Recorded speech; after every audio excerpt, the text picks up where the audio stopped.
I suppose the world this morning is divided into two. People who are completely conscious and aware of the significance of the commentator and activist Charlie Kirk, and people who were not. And then, of course, there are some of us who sit somewhere between those two stools. But I mention the polarities because it's not actually about whether or not you sympathise with his views, some of which, and I'm on a bit of a crash course this morning, which you're going to help with, some of which were pretty hideous. It's about whether or not you fully appreciated how significant he was, and indeed the reasons for his significance. 3 minutes after 10 is the time. A very good morning to you. There's a couple of things I don't understand. And actually, when I was coming into work and I had my earphones in and I was listening to some commentary and I was looking at some of the coverage online, I really did presume that they knew who had undertaken this act of hideous, murderous violence and why. Up to and including Donald Trump's comments and the mention of martyrdom. At that point, you presume they must know why. Now, it seems to me highly likely that if and when they identify the killer and explore his motives, the motive is going to have been in large part informed by what Charlie Kirk stood for. But surely, again, it's one of those mornings where I wonder whether I'm going mad. Surely you wait until you're sure before you actually draw conclusions about what has motivated this murder. Surely you need to know why it was undertaken before you can make comments about martyrdom or truth or freedom or free speech, or indeed even try and turn it into some opportunity to attack the left, some of whom, the idiots, will not be offering unequivocal condemnation and sympathy for an act of political violence, for a political assassination. I suppose there is a bar somewhere above which you can offer tacit or even explicit approval of murder. But goodness me, I don't. Well, as it stands, at 5 minutes after 10 this morning, this young man seems to have been nowhere near that bar to me. A couple of things that have already been pointed out include his observations, his recorded observations, that death is the price you pay for the gun laws that he very enthusiastically approved of. And you know, there's a grim, a poignant irony to that sort of contribution, and also some qualified commentary on the apparent nature of the assassination and the likelihood that it would be somebody who really, really knew what they were doing, given even Ian Duncan Smith, drawing upon his own military experience, I've seen commenting this morning on the evidence of expertise in this place. But I often feel these days, and remember that I do this for a living, I often feel these days that there are two universes and you're never entirely sure which one it is that you inhabit. Who was Charlie Kirk? 0345 6060 973 is the number that you need. Who was he? And listen, I'm not completely ignorant. I have been surprised by the scale of the response. I knew the name. I have seen some clips. I wouldn't necessarily have been able to say, that is Charlie Kirk. I would have said, that is the guy who I have seen getting kind of owned by young students. But that's the nature of my algorithms, I suppose, is that I would see the clips of him being challenged on his attitudes to everything from race and sexuality to abortion, and not thriving. But he obviously has an entire catalogue of examples of where he has thrived and succeeded, because otherwise he wouldn't have been, I have learned this morning, such a key ally of Donald Trump. So please don't presume complete ignorance. Well, actually, feel free to presume complete ignorance on my part. I'll tell you something else that you may not be aware of. Quite a lot of dads, I think, and mums this morning, including the centrist dads, will be learning just how much their own teenage children knew about this guy, regardless of their politics, whether they were repelled by him or whether they were enthused by him. His traction among teenagers, particularly on TikTok, was immense. You know, I'd have a 17-year-old and a 19-year-old, and they know a heck of a lot more about this guy than I do, I discovered last night. And that speaks to reach, doesn't it? That speaks to reach and influence. And the organisation that he founded, Turning Point, has had some fairly... some fairly pungent controversies in its time. Some of the other people associated with it have gone down some very odd paths. But I don't... Well, there's two things I don't fully understand. The first is... we don't even know whether it's political. I want to keep stressing this point. But, of course, the likelihood must be that his public pronouncements will have played a role in the motivation of his murderer. That is all you can say at the moment. I feel very lonely in the media on both sides of the Atlantic for not making sweeping statements about the nature of political discourse. I feel that Donald Trump's pardoning of people who launched a coup attempt in his name on January the 6th, not just his failure to condemn them, but his praise for them and his pardoning of them, broke something deep and profound at the heart of what used to pass for American democracy. And if I were comfortable with that, I guess I'd kind of be jumping already onto the ludicrous notion that this murderer somehow represents a caucus of opinion, or this unidentified individual, currently motive unknown, is proof positive of prejudices that I held previously. And I guess it's a little naive of me to think that people would be able to resist the temptation to do that kind of thing. But here we are. Here we are. Wondering two things. Who exactly was he? And what did he stand for? Actually, three things, of course, because then, in perhaps addition to those two questions, you move inevitably into the question, and I want to get this question exactly right.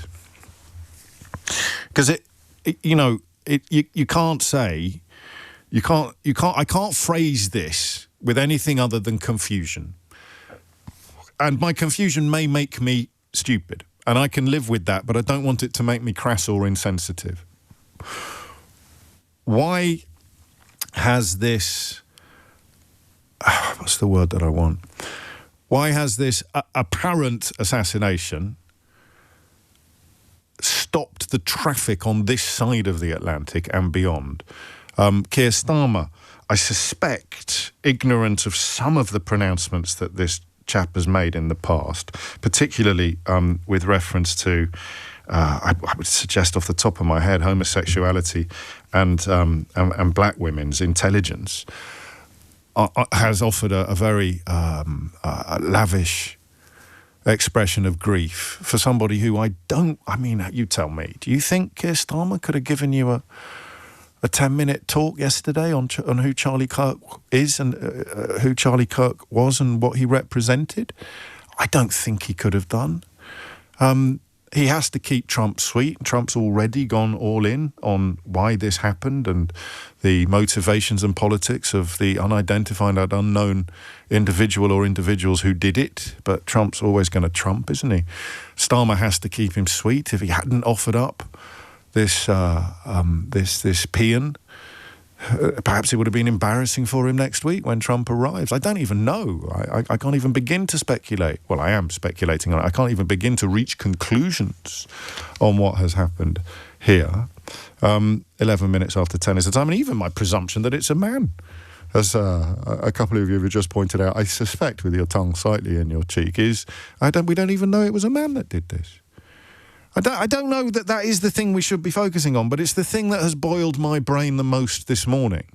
As someone who commentates upon current affairs for a living, for good or for ill, it's a job. For someone who commentates on current affairs for a living, I am, and I've been doing it now for over 20 years, I can't quite believe the confidence with which people are not just speculating upon why this happened, but making incredible and sweeping conclusions, reaching incredible and sweeping conclusions about who did it and what tribe or what political movement they belong to. This is a 31-year-old man with 2 little children. And if that doesn't touch you at all, then you really need to give your head a wobble. unless you can tell me something that justifies your apparent callousness. I can't conceive, really, of somebody being assassinated in these sort of circumstances without my initial reaction being shock and upset. Initial reaction is kind of, he lived by the sword, he died by the sword. That seems to me to be really odd, but my opinions are largely pointless because I don't know enough about him. And I wonder who does. I mean, I know that I've got colleagues who had barely heard the name before, let alone could have provided you with a thumbnail sketch of what he stands for. And we all do this for a living. The thing that I want help with most, but we've got to go through the two first questions. We've got to go through the first two questions first, is why...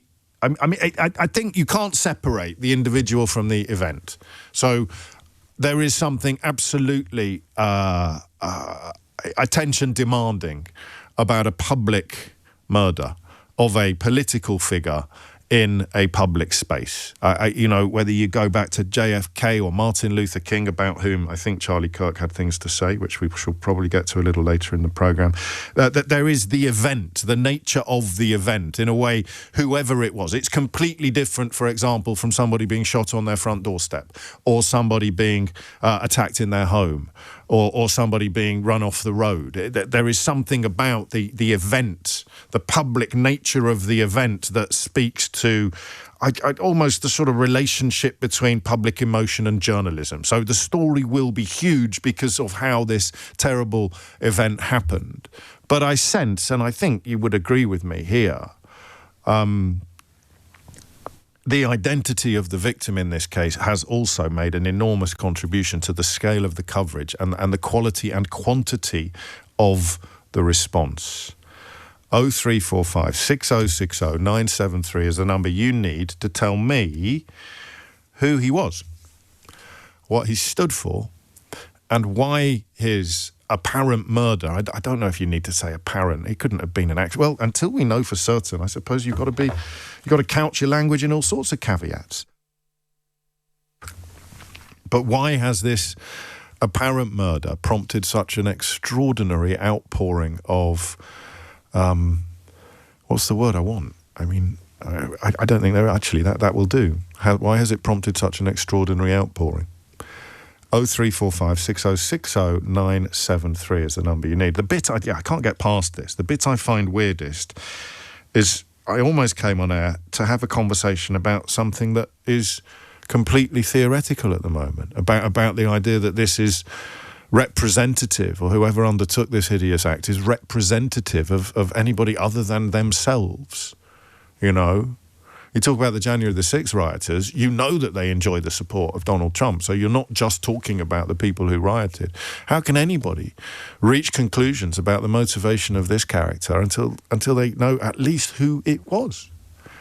And actually, I can add that to the list as well. Why is that happening? Why is there this already frenzied attempt to pretend that they know what happened here? So who's been keeping count of the questions that I've asked? Who was Charlie Kirk? 0345 6060 973. What did he stand for? Why has his apparent murder prompted such an extraordinary outpouring? And could you tell me, presumably having answered all three of those questions, why I, as a consumer of UK media with a side order of US, I am being bombarded from all sides by people who haven't got a Scooby-Doo what happened or who did it or why, expressing absolute certainty of what this represents and how it's proof of some enormous broad truth that manages, for example, Donald Trump's speech managed to completely fail to mention any acts of violence taken against people with whom he would be in political disagreement. It's extraordinary, right?